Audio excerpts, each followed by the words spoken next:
याची त्या ठिकाणी मर्यादा नव्हती. आणि आज आपण आहोत 40 ओलांडल्यानंतर 60 ओलांडल्यानंतर नामस्मरण घेऊ असं म्हणणारे आपण आहोत. एक गरीब माणूस ज्याच्याकडे अजिबात पैसा नव्हता पण छोटासा बिझनेस उभारला गेला. बिझनेस उभारला, त्याचं रूपांतर थोडं आणखी मोठ्या याच्यामध्ये झालं म्हणून आता हजारपती झाला, लखपती झाला, करोडपती झाला, अब्जोपती झाला आणि खरबोपती झाला.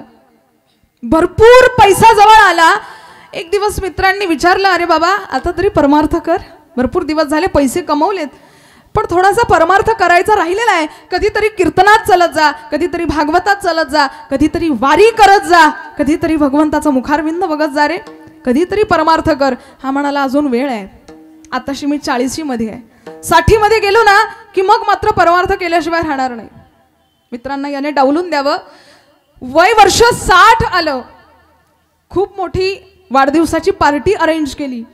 सगळा वाढदिवस झाला. सगळ्यांना बोलवलं, नातेवाईकांना, गणगोत्रांना सगळ्यांना बोलवलं आणि सांगितलं, मला आतापर्यंत माझे मित्र म्हणायचे की परमार्थ कर, मी केला नाही. मी त्यांना सांगितलं की 60 ओलांडल्यानंतर परमार्थ करेल आणि आज माझा 60वा वाढदिवस. तुमच्या सर्वांच्या समक्ष मी शपथ घेतो की उद्याचा निघणारा सूर्य आणि माझ्या परमार्थाची वाटचाल सारखीच असावी. इथपासून मी परमार्थ करायला लागेल. आता फक्त उद्याचा दिवस उजाडू द्या. सगळ्या जणांनी टाळ्या वाजवल्या. वा वा, काय सुंदर निर्णय घेतला. देवाच्या चिंतनाचा निर्णय घेणं म्हणजे फार मोठी या ठिकाणी मोठं मन आहे या व्यक्तीचं आणि देवाचा परमार्थ करायचा आहे. आता यामध्ये मार्ग परिक्रमण करायचं आहे. सगळ्यांना आनंद झाला. रात्री झोपला, सगळेजण आपापल्या घरी गेलेत. रात्री झोपला आणि यमदेवाच्या सावल्या दिसायला लागल्या भिंतीवर. विचारणा केली, कोण आहात तुम्ही? समोर यमदेव येऊन प्रकट झालेत. चलो भैया, आपका नंबर लग गया है, चलो तुझा नंबर आला, चल आता आमच्या सोबत, नरकाकडे तुला न्यायचंय. तो म्हणाला, हो असं काय करता? अहो कालच शपथ घेतली ना की आता उद्यापासून परमार्थ करेल, थोडा तर परमार्थ कारणी लागू द्या, थोडं तरी नामचिंतन होऊ द्या, आतापर्यंत झालं नाही, थोडं उशिरा या ना घ्यायला. यमदेव म्हणायला, इथे काही ऑप्शन नसते, उशिरा किंवा लवकर असं ऑप्शन अजिबात नाही, आता आलो, आता चलावंच लागेल. हा म्हणाला, एक काम करा ना, आता तसंही कलियुगामध्ये थोडा भ्रष्टाचाराचा जमाना आहे म्हणे, 5 करोड रुपये घ्या आणि 1 वर्ष मला द्या. 5 करोड घ्या, 1 वर्ष द्या, 1 वर्षामध्ये भरपूर परमार्थ करतो, मग तुम्हाला यायची गरजही पडणार नाही. यमदेव म्हणतात, 1 वर्ष काय, 1 क्षण सुद्धा तुला देणार नाही. हा म्हणाला, जाऊ द्या, तुम्हाला जर वाटत असेल घाट्याचा सौदा झाला, एक काम करा, अर्धी संपत्ती घ्या माझी, पण 6 महिने तरी हातात द्या परमार्थासाठी. यमदेव म्हणाले, 6 महिने सुद्धा भेटणार नाही. कसे भेटतील रे? आता या क्षणाला आलेलो आहे, याच क्षणाला माझ्यासोबत चालावं लागेल. एकदा आलेलो आम्ही माघारी कधी जात नसतो, विधिलिखित कधीच फोल ठरत नाही, तुला आताच आमच्यासोबत यावं लागेल. हा म्हणाला, आणखीनही तुम्हाला वाटत असेल घाट्याचाच सौदा आहे तर एक काम करा, माझी संपूर्ण प्रॉपर्टी घेऊन घ्या, संपूर्ण संपत्ती घेऊन घ्या आणि 1 दिवस मात्र माझ्या जीवनातला मला द्या. एकाच दिवसामध्ये. आणि तसे 1 तास उरला खटवांग रायासी भाग्यदशा कैसी प्राप्त झाली. 1 तासात खटवांग राजाने भाग्यदशेला प्राप्त करून घेतलं. 1 दिवस मला द्या, त्या 1 दिवसात नामचिंतन करेल. यमराज म्हणाले, 1 क्षण सुद्धा तुला भेटणार नाही. पुन्हा गडबडाट लोळून हात जोडून विनंती करतो, आता अर्धा क्षण द्या, माझ्या मुलासाठी 1 पत्र लिहू द्या मला फक्त. यमदेव म्हणाले, ठीक आहे, एवढं मी करू शकतो, लिही तुला काय लिहायचं आहे ते पत्रामध्ये. त्याने वही पेन घेतला आणि पत्रामध्ये लिहायला सुरुवात केली की अरे मुला, आयुष्यभर तुझ्यासाठी येणाऱ्या 7ही पिढ्यांसाठी भरपूर अशी संपत्ती गोळा केली रे, पण कधी परमार्थ माझ्याकडून झाला नाही. तुला सांगू का, परमार्थासाठी बाजूला काढलेला वेळ कधीच मिळत नाही. तू पैसा कमव, संपत्ती कमव, पण कधीच परमार्थ नंतर करू हा विचार मनात आणू देऊ नको. आज घडलेलं आश्चर्य तुला सांगतो, एवढी मोठी संपत्ती कमवली पण एवढ्या मोठ्या संपत्ती देऊन सुद्धा माझ्या आयुष्याचा 1 क्षण मला विकत घेता आला नाही. या गोष्टीचं दुःख मला वाटतंय. संपूर्ण एवढं मोठं आयुष्य गेलं, संपत्ती. आता वाजवलं तर जोरात तरी वाजवा. उगाच तुमचं कन्फ्युजन, माझं त्याच्यावरून 10 पट कन्फ्युजन. एवढी संपत्ती कमवली पण 1 दिवस विकत घेता आला नाही जीवनामधला. याचं दुर्भाग्य आहे. आपल्या सर्वांची परिस्थिती सुद्धा हीच आहे. या संपूर्ण संसारामध्ये संसार सुखद व्हावा म्हणून धन वेचता वेचता 1 धन मात्र वेचायचं राहिलं. पायोजी मैंने राम रतन धन पायो, पायोजी मैंने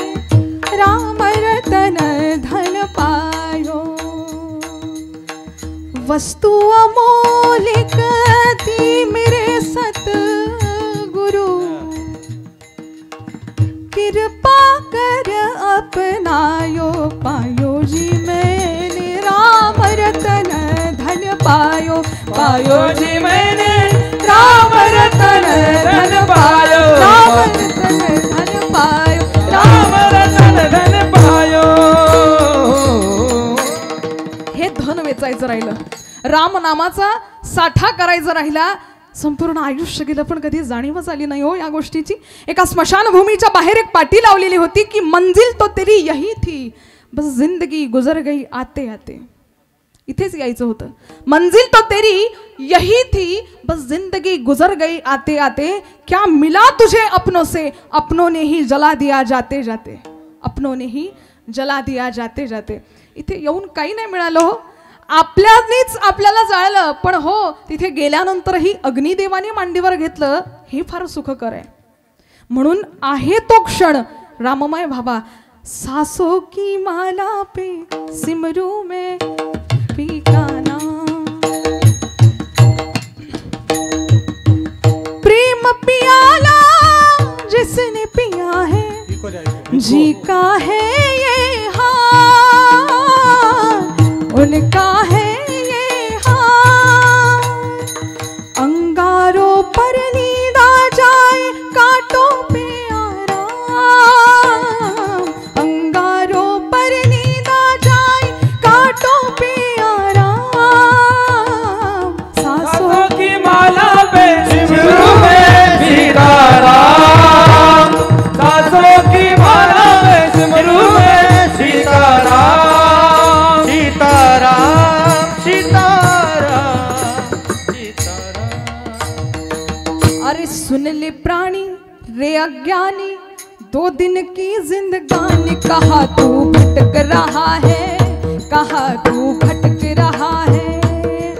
अरे झूठी माया झूठी काया चक्कर में क्यों आया, कहाँ सिर पटक रहा है, कहाँ सिर पटक रहा है, कहाँ सिर पटक रहा है. जाणावं माणसाने, झूठी माया झूठी काया चक्कर में क्यों आया, कहाँ सिर पटक रहा है. अरे इथे येऊन फायदा काय केला तू, जर जीवनात रामच नाही आहे, जर जीवनात विठ्ठलाचं भजनच नाही आहे, तर फायदा तरी काय झाला. जीवन जगत असताना पंढरीशाचं स्मरण व्हावं हो. पण आपली एक आणखी कंप्लेंट आहे या जीवनाकडून. ऐकताय ना सर्वजण, काय कंप्लेंट आहे. पण आता ताई आम्हाला वेळच नाही आहे हो भजन करण्यामध्ये. भजन करण्यासाठी वेळेचा फार मोठा अभाव आमच्याकडे आहे. आम्ही एवढे व्यस्त आहोत जीवन कालामध्ये की कधीतरी देवासमोर बसून 2 मिनिटं त्याच्याशी वार्तालाप करण्या इतका सुद्धा आमच्याकडे वेळ नाही आहे. हर खुशी है लोगों के दामन में, पर एक हंसी के लिए वक्त नहीं. दिन रात दौड़ती दुनिया में जिंदगी के लिए वक्त नहीं. माँ के लोरियों का एहसास तो है, माँ के लोरियों का एहसास तो है, मगर माँ को माँ कहने के लिए वक्त नहीं. सारे रिश्तों को हम मार चुके, अब उन्हें दफनाने का भी वक्त नहीं. नहीं है आमच्याकडे वेळ. तू ही बता ए जिंदगी के इस जिंदगी का क्या होगा, तू ही बता ए जिंदगी कि इस जिंदगी का क्या होगा, जब हर पल मरने वालों का जीने के लिए वक्त नहीं, जब हर पल मरने वालों का जीने के लिए वक्त नहीं. आमच्या जीवनामध्ये वेळच नाही आहे आम्हाला हरिचिंतन करण्यामध्ये, भगवंताचं नामचिंतन करण्यामध्ये. फार दुर्भाग्याची ही गोष्ट आहे आजच्या समाजात तर फारच. खरं तर तरुणाभाग्यवंत नटे हरी कीर्तनात असं म्हटलेलं आहे, तरुणांनी या ठिकाणी यावं, आपल्या जीवनातला वेळ काढून यावं आणि इथे आल्यानंतर हा टाळ मृदुंग हातात घेऊन कधीतरी आपणही भगवंताला मनवण्याचा प्रयास करावा. पण आमचे तरुण मंडळींना व्हॉट्सअपवर स्टेटस टाकण्यापासून वेळ मिळेल तेव्हाची गोष्ट खरी, इंस्टाग्रामवर स्टोरी टाकण्यापासून वेळ मिळेल तेव्हाची गोष्ट खरी, स्नॅपचॅटवर टुडेज वाईब टाकल्याशिवाय वेळ मिळेल तेव्हाची गोष्ट खरी. आम्हाला कुठे जात असताना व्हॉट्सअपवर स्टेटस टाकता येतं, वे टू भूर. या गोष्टीचं मला विक्षिप्तच वाटतं. वे टू भूर म्हणजे काय आहे नेमकं हे टाकता येतं आम्हाला. पण देवाचं कीर्तनामध्ये वे टू कीर्तन असं कधी टाकणारं तरुण दिसतच नाही हो. वे टू भगवत चिंतन वेटू मृदुंग वादन, हा तुम्ही सगळे आहातच इथे, त्याबद्दल वाद नाही. खरं तर आपल्यावरही त्या पंढरीशाची खूप कृपा आहे, म्हणून आपण इथपर्यंत आहोत. खूप कृपा आहे. हे नाही मिळत हो प्रत्येकाला, नाही मिळत. देवाने वरदहस्त आमच्या पाठीशी ठेवलाय. तुम्हाला ऐकून आश्चर्य वाटेल, मी सुद्धा कम्प्युटर इंजिनियर आहे. आणि एवढंच नाही तर इंजिनिअरिंग कॉलेजवर प्राध्यापिका सुद्धा आहे, प्रोफेसर सुद्धा आहे. पण तरी यामध्ये मी माझा मोठेपणा तुम्हाला अजिबात सांगत नाही की मी काय केलंय म्हणून. सांगण्याचा उद्देश एकच आहे. इथे आलेले प्रत्येक जणांना इथे आल्यानंतर कधीतरी आदर्श घ्यावा. जे वक्तव्य करतात म्हणावं किंवा जे चांगली वागणूक करतात त्यांचा आदर्श आपल्या जीवनामध्ये घ्यावा. म्हणून तुम्हाला सांगते की इंजिनिअरिंग कंप्लीट असून प्राध्यापक असून सुद्धा, अरे बापरे यांना खूपच भावलं वाटते. विठ्ठल विठ्ठल.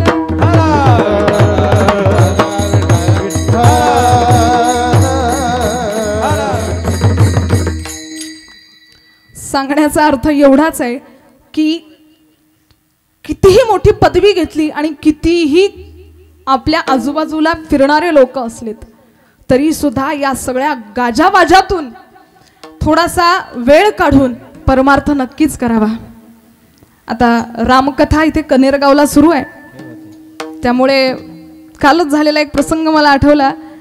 जगत के रंग क्या देखो, तेरा ही नाम काफी है. करूं मैं प्रेम किस किस से, तेरा ही प्रेम काफी है. जगत के साज बाजों से हुए हैं कान अब बहरे, कहाँ जाके सुनो अनहद, तेरी झनकार काफी है. एवढं असावं. जगात आपण किती फिरतोय, किती मान आहे आपल्याला, किती उच्च पद आहे आपल्याकडे, याला महत्व नाही आहे. भगवंताच्या चरणांचे अनुरागी किती आहोत याला जास्त महत्व आहे. विठ्ठल विठ्ठल.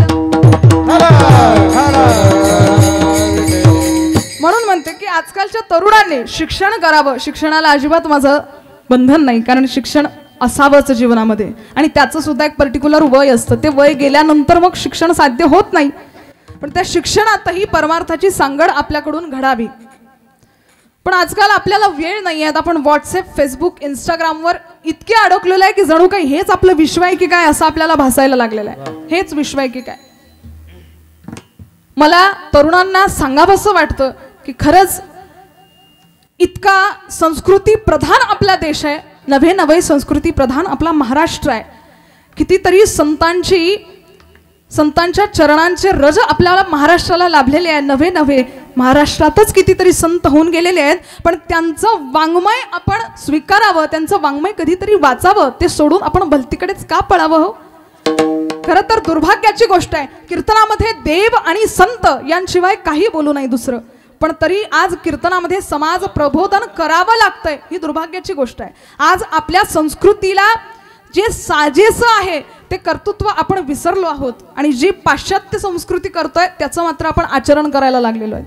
ही फार दुर्भाग्याची गोष्ट आहे.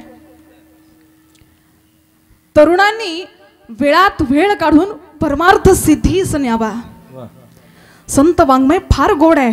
ज्ञानोबारायांनी लिहिलेली ज्ञानेश्वरी महाराष्ट्र सारस्वताला ललांभूत ठरणार ते एकमेव काव्य, एकमेव वाङ्मय आहे.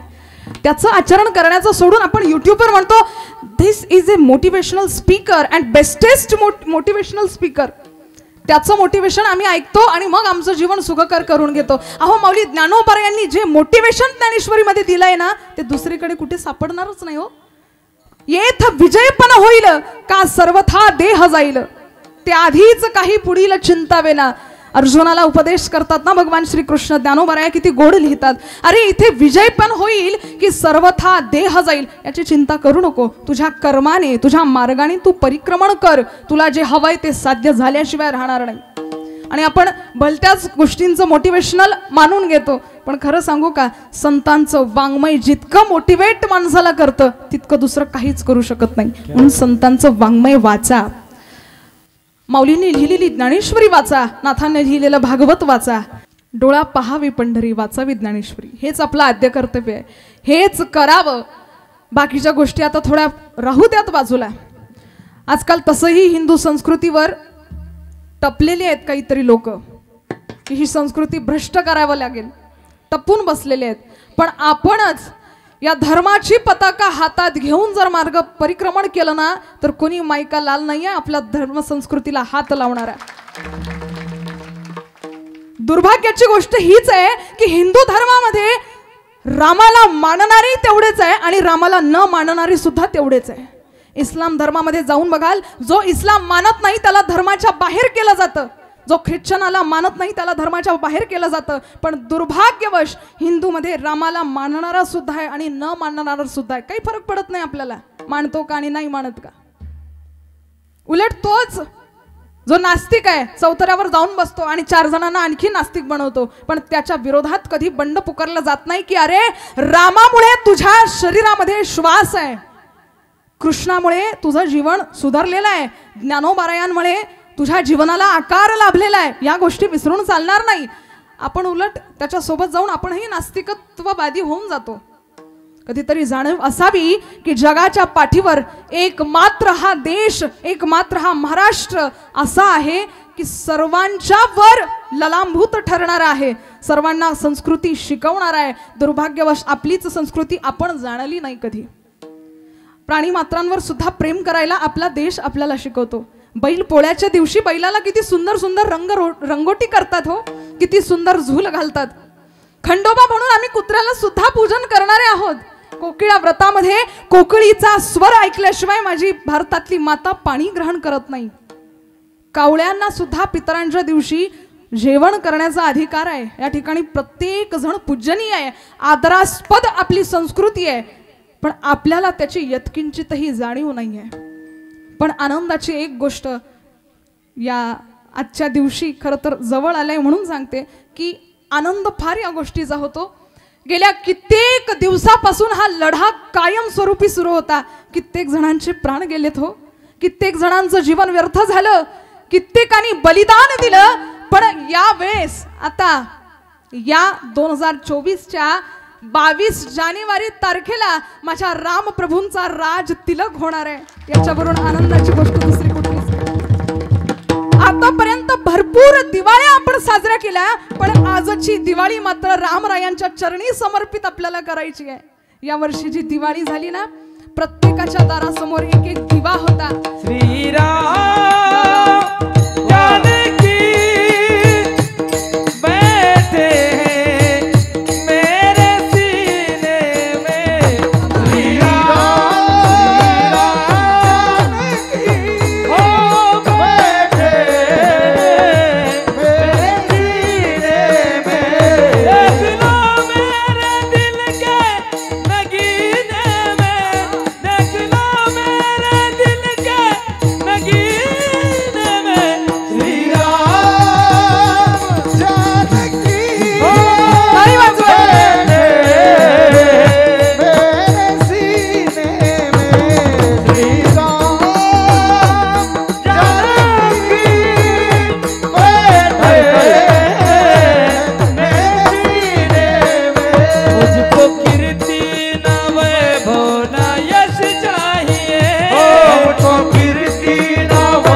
जानकी बैठे है मेरे सीने में. काय आनंदाचा हा उत्सव आहे हो.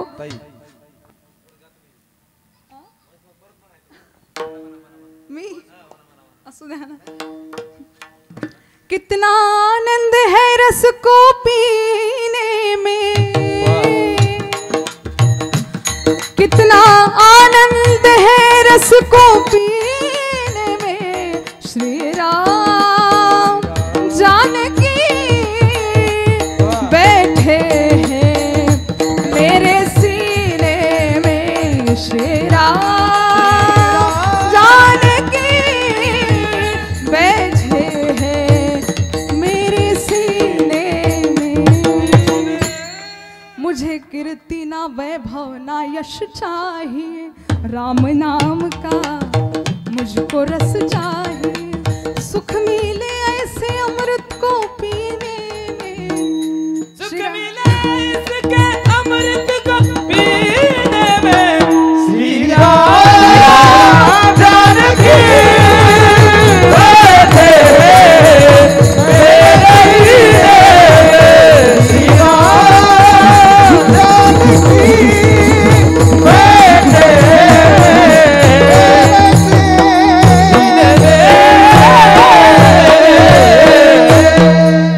अंग अंग पुलकित होऊन जातं हो. वाजवा, जोरात वाजवा.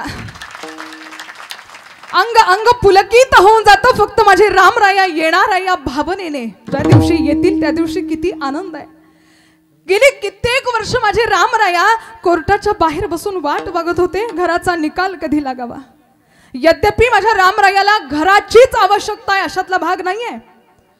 जले विष्णू स्थले विष्णू सर्व विष्णुमय जगत. विठ्ठल जळी स्थळी भरला, रीता ठाव नाही उरला. सगळीकडे तोच व्याप्त आहे. त्याला घराची आवश्यकता नाही, पण कुठेतरी श्रद्धेने मस्तिष्क टेकावं म्हणून एक स्थान असावं. आणि ते स्थान म्हणजे अयोध्या नगरीला आहे. त्या ठिकाणी जाऊन मस्तिष्क टेकवावं. बरेच लोक म्हणतात, नास्तिकत्ववादी म्हणतात, तुमच्या रामरायाला कसल्या घराची आवश्यकता आहे हो. आतापर्यंत याच गोष्टीसाठी वाद झाला. जर तुमचा देव सगळीकडे आहे तर मंदिराची आवश्यकता आहे तरी कशासाठी. त्यांना एकच सांगावंसं वाटतं, का जावं मंदिरामध्ये, का असावं मंदिर. सांगू का तुम्हाला, ऐकण्यात उत्सुक आहात ना. का जावं लागतं मंदिरामध्ये, कान देऊ नये का. तुम्ही सर्वांनी छापा बघितलेला आहे का, ठसा बघितला पुरुष मंडळी. विजू दादा ठसा बघितलाय सर्वांनी. ठश्यावर जे लिहिलेलं असतं ना ते कसं लिहिलेलं आहे, उलट लिहिलेलं आहे. पण जर कागदावर आपण तो ठसा टेकवू त्यावेळेस ते काय होतं, सरळ होतं. बस अगदी तसंच आपल्या नशिबाच्या रेषा जर उलट्या झालेल्या असतील तर सर्वस्वीपणाने त्या ठिकाणी सरळ जा, डोकं टेकवा. तुमच्या उलट्या झालेल्या रेषा सुद्धा सरळ झाल्याशिवाय राहणार नाही. तिथे जाणं महत्वाचं आहे. इथे बसल्या बसल्या कन्या काढण्यामध्ये अर्थ नाहीये. तिथे जाणं महत्वाचं आहे. तिथे गेल्यानंतर तुम्हाला न विचारता तुमच्या दुःखाचं हरण करणारा जगदीश्वर त्या ठिकाणी उभा आहे. पण तिथे जाणं महत्वाचं आहे.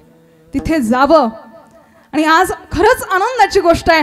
22 तारखेला माझे रामराया मंदिरामध्ये राजतिलक घेऊन त्या सिंहासनावर आरूढ होतील. संपूर्ण भारताचा हा दिवाळीचाच क्षण राहील. त्या दिवशी सर्व हिंदू धर्मीयांनी आपल्या घरी दिवे लावा, गुलालाची उधळण करा, राम नामामध्ये नाहून निघा. क्योंकि राम आएंगे आएंगे राम आएंगे, मेरी झोपड़ी के भाग सारे जाग जाएंगे राम आएंगे. मेरी झोपड़ी के भाग सारे जाग जाएंगे राम आएंगे.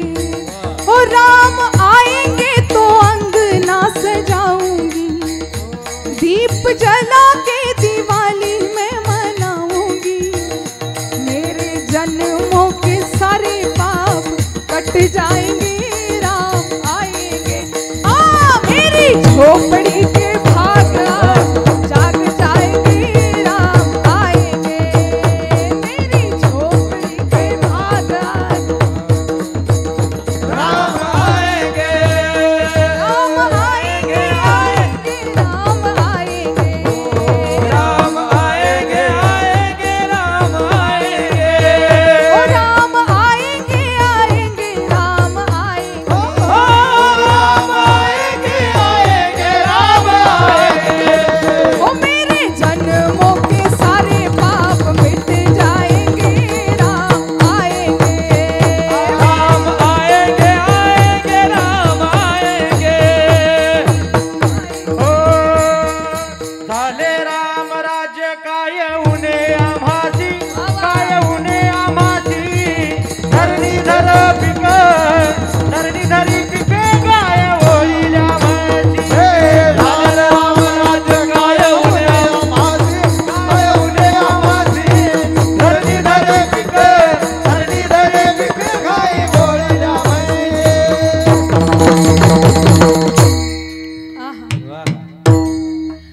आएंगे ना, वो जब आने वाले हैं ना तो हम क्या करेंगे, मैं तो रुचि रुचि भोग लगाऊंगी।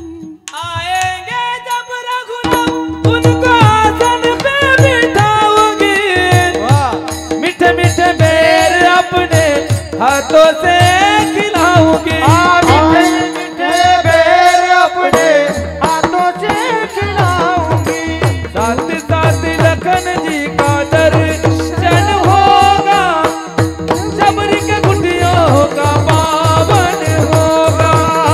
जब मेरे राम जी का पावन होगा, जब मेरे कुटियों का पावन होगा।